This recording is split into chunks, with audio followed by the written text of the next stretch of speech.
Thank you so much. Thank you. The people of the United Kingdom and their honorable representatives, all the people of England and Scotland, of Wales and Northern Ireland, of all the lands which have been home to brave souls since Europe came into existence. I have come here and stand before you on behalf of the brave, on behalf of our warriors who are now in the trenches under enemy artillery fire, on behalf of our air gunners and every defender of the sky who protects Ukraine against enemy aircrafts and missiles, on behalf of our tank men who fight to restore our Ukrainian borders, on behalf of our conscripts who are being trained now, including here in Britain. Thank you, Britain.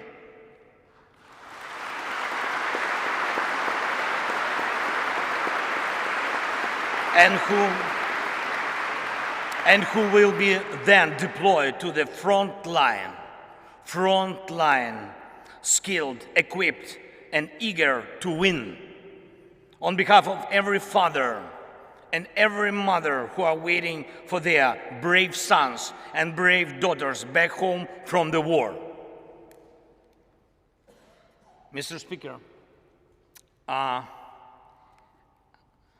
you may, I think, well remember as roughly more than 2 years ago, we met with you here in Parliament. Great honor was for me. And I remember we enjoyed tea. We talked, of course. We talked a lot about our people and about our countries, about the British and Ukrainian political traditions. Mr. Prime Minister Rishi, when we had our meeting earlier today, and I said to you that I will tell a story in my address to the Parliament, and a story about my feelings on my first visit to London as President in autumn 2020. The program was packed. Royal Highnesses William and Catherine, and Buckingham Palace, and aircraft carrier of the Royal Navy, the Westminster, of course, Downing Street, and of course, the war rooms. And there is an armchair in the war room, the famous Churchill's armchair, and a guide smiled and offered me to sit down on this armchair from which war orders had been given. And he asked me, how did I feel? And I said that I certainly felt something. But it is only now that I know what the feeling was. And all Ukrainians know it perfectly well too. It is the feeling of how bravery takes you through the most unimaginable hardships to finally reward you with victory.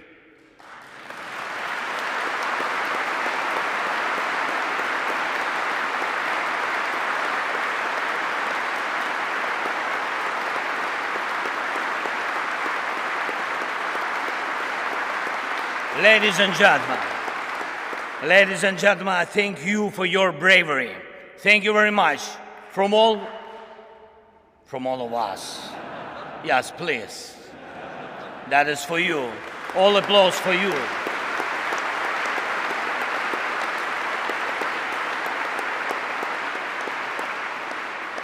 London has stood with Kyiv since day one. From the first seconds and minutes of the full-scale war, Great Britain, you extended your helping hand when the world had not yet come to understand how to react. Boris, you got others united when it seemed absolutely impossible. Thank you.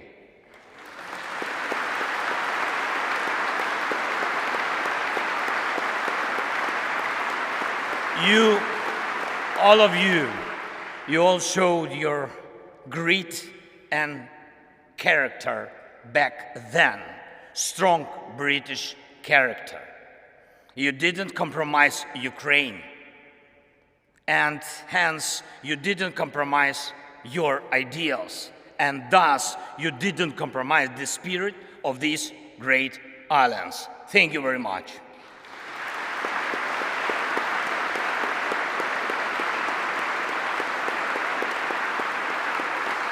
And of course, everybody understands that our countries knew absolutely different times. Our nations defended freedom in the Second World War.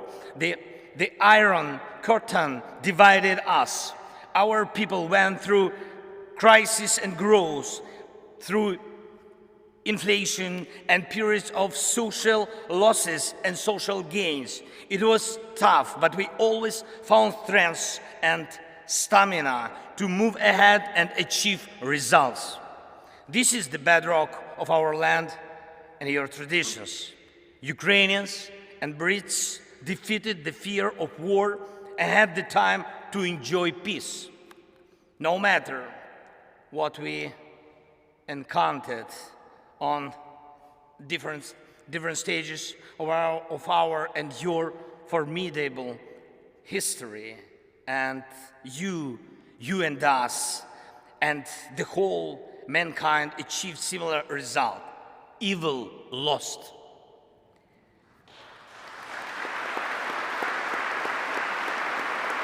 Evil lost. We will always come out on top of evil. This lies at the core of our, but also your traditions. However, the horizon never stays clear for a while. Once the old evil is defeated, the new one is attempting to rise its head. Do you have a feeling that the evil will crumble once again?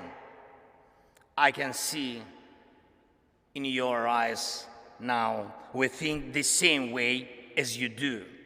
We know freedom will win.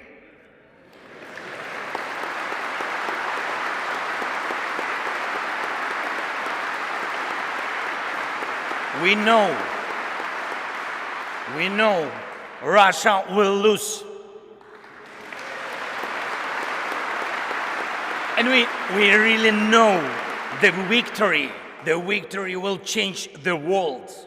And this will be a change that the world has long needed. The United Kingdom is marching with us towards the most important victory of our lifetime. It will be a victory over the very idea of the war. After we win together, any aggressor, it doesn't matter, big or small, will know what awaits him if he attacks international order. Any aggressor who will try to push the boundaries by force, who will inflict destruction and death on other peoples, who will try to endure his dictatorship at the expense of other people's blood in criminal and unprovoked wars, as the Kremlin does. Any aggressor is going to lose.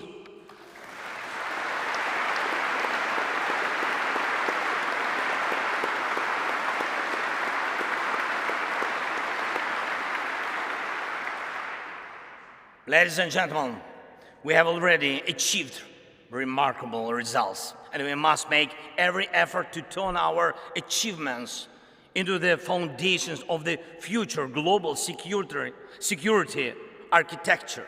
The world needs your leadership, Britain, just as it needs Ukrainian bravery.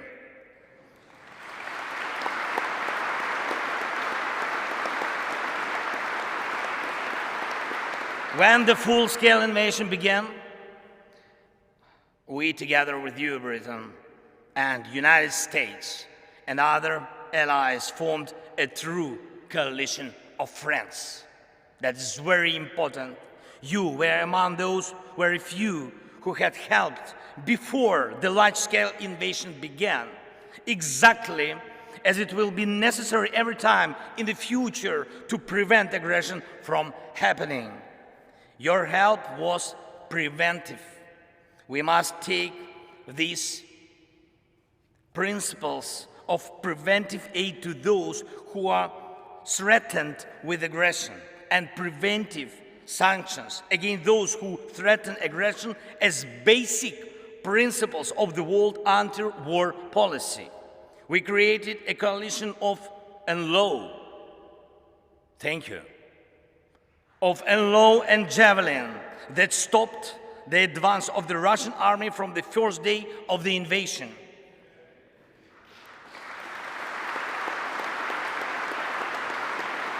We built the coalition of artillery rounds and a coalition of air defense, which allow us to save the lives of our children, of our people, of our civilians, our women, our elderly, and our cities from Russian atrocious occupation and missile terror. We put together a powerful sanction coalition, and your leadership is protecting international legal order through sanctions against a terrorist state cannot be questioned. And we have to steadily continue along this way until Russia is deprived of any possibility to finance the war. Most importantly, together with the G7, we brought about a coalition of values, a coalition that protects the rule-based world order and human rights, a coalition that will work in such a way that over time there will simply be no gray areas in the world in which human life doesn't matter. In order for it to be so, there must be justice. Anyone who invests in terror must be held accountable. Anyone who invests in violence must compensate those who have suffered from terror.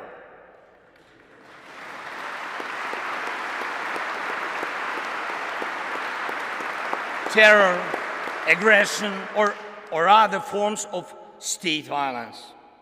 Our proposals for the creation of a special tribunal for the crime of Russian aggression against Ukraine and special compensation mechanism which will compensate war losses at the expense of Russian assets are based on such principles.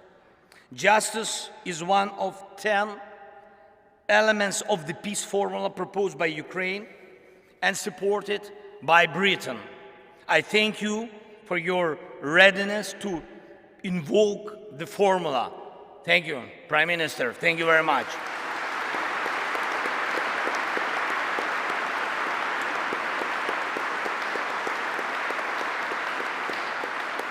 As I already mentioned, Ukrainian soldiers are being trained in Britain, in particular to operate Challengers, your main battle tanks.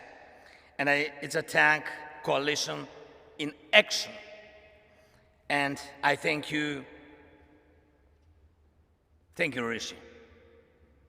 Thank you very much for this powerful defensive step for tank assistance. Thank you. The coalition of long-range missiles is the latest of all. It will allow us to make the evil completely retreat from our country by destroying its headways deep in the occupied territories. And it's not just I'm not speaking just about weapons. We proved together that the world truly helps those who are brave in defending freedom, and thus paves the way for a new history. A history of the world that knows how to be quick in help, who knows how to be effective in defense, who knows how to remain principled in dark hours, who implements its treaties and arrangements in good faith, who does not allow perpetrators to enjoy immunity, who knows how to overcome veto when it's abused, who knows no fear, and who knows how to win. This shall be the new reality of the free world, I'm sure.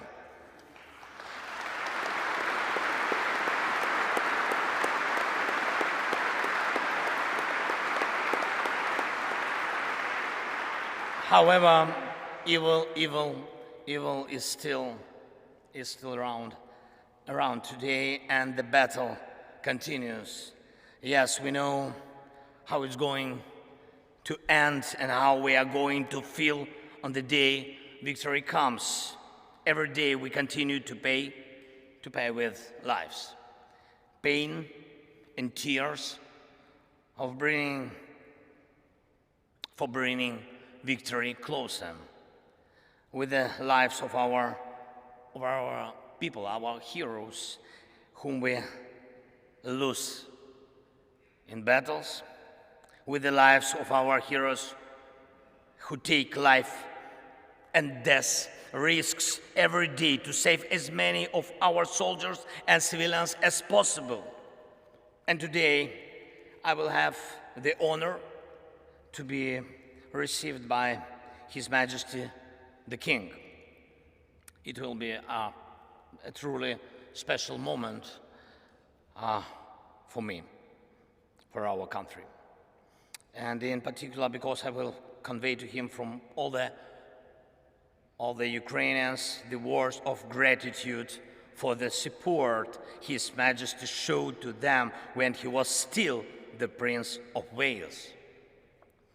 And I also intend to tell him something that is, I think that is very, very, very important, not only for the future of Ukraine, but also for the future of Europe. In Britain, the king is an Air Force pilot. And in Ukraine today, every Air Force pilot is a king.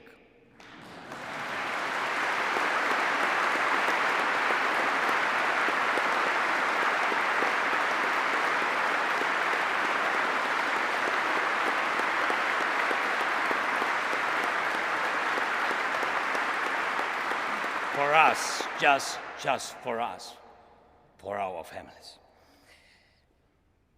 Because they are so few, they are so precious that we, the servants of our kings, do everything possible and impossible to make the world provide us with modern planes to empower and protect pilots who will be protecting us. And I'm proud of our Air Force. And I brought a present from them to you, Great Britain. Yes, please, open please. Yes. Yes. To the speaker. Yes, speaker. I will. And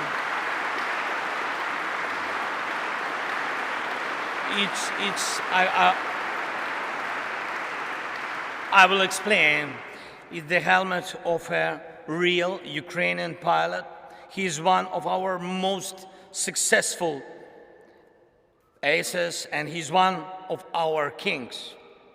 And the writing on the helmet reads, "We have freedom, give us wings to protect it."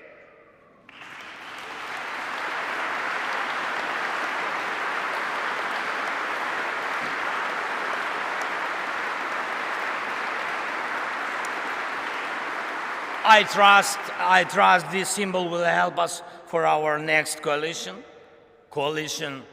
of the plains, and I appeal to you and the world with simple and yet most important words: combat aircrafts for Ukraine, wings for freedom.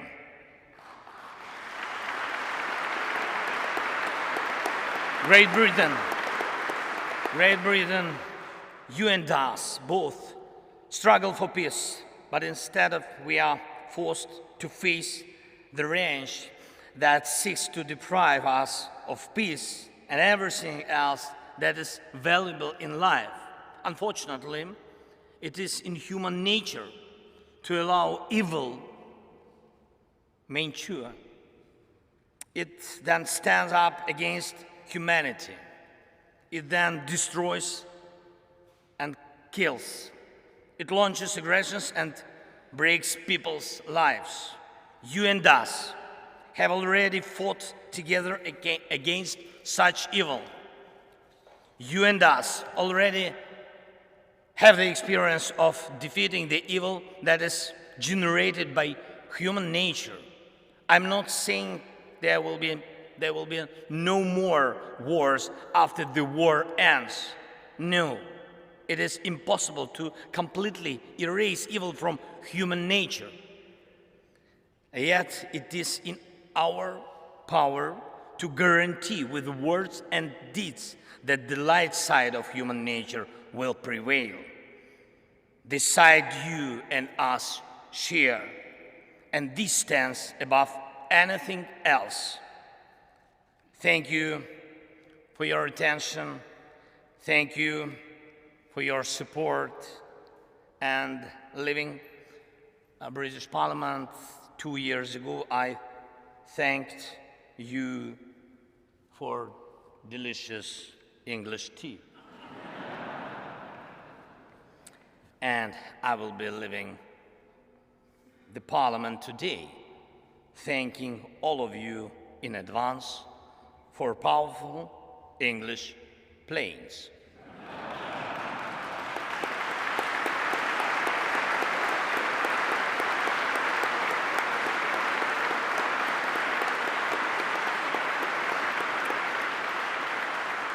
By the way, it's almost 5 o'clock. God bless Great Britain and long live the King. Slava Ukraini!